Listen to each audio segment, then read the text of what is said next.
Wing Chun is basically a system training close counter fighting, right? It doesn't necessarily have a lot of grappling moves or wrestling. So if you're looking to Wing Chun to learn about wrestling, grappling, forget it, right? There's some kind of pre-bridging methods that is interesting, but again, I think personally, there's other better ways to bridge, but Wing Chun does offer it. I really think the bread and butter of Wing Chun is the close counter, sticky training, Chi Sao kind of aspect of it. Right? Wing Chun generally has, 3 hand forms, 1 wooden dummy form and 2 weapon forms. And a lot of the focus, again, is on Chi Sao, right? So Chris, did you want to add any specific things for Wing Chun in terms of training aspects of what to watch out for? No, a lot of it is just structure, keeping it simple, forward energy, and a lot of drilling, right? You're not going to get it on the first class. It takes, hours upon hours of training different hands that Wing Chun offers. So for today, we're just gonna keep it general.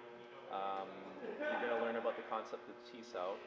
Later on, down the road, we could probably dive into like specific hands and drilling on those and practicing them to just make it more effective with your Chi Sao training.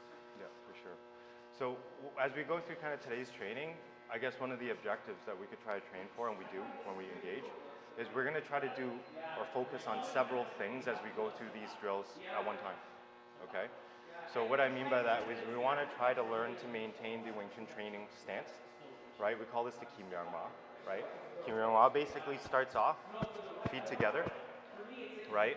You start off with kind of a V, right? You pivot to an A, and you basically want to align your butt to stack on top of your head here, so your spine is straight. Okay.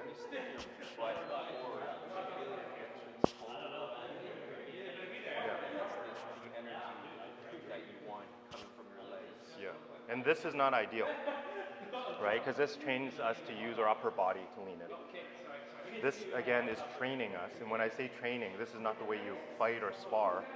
You're training to have your spine stacked equally between your legs, and your hands and your thighs are all engaged inwards. This should translate to something like this, right?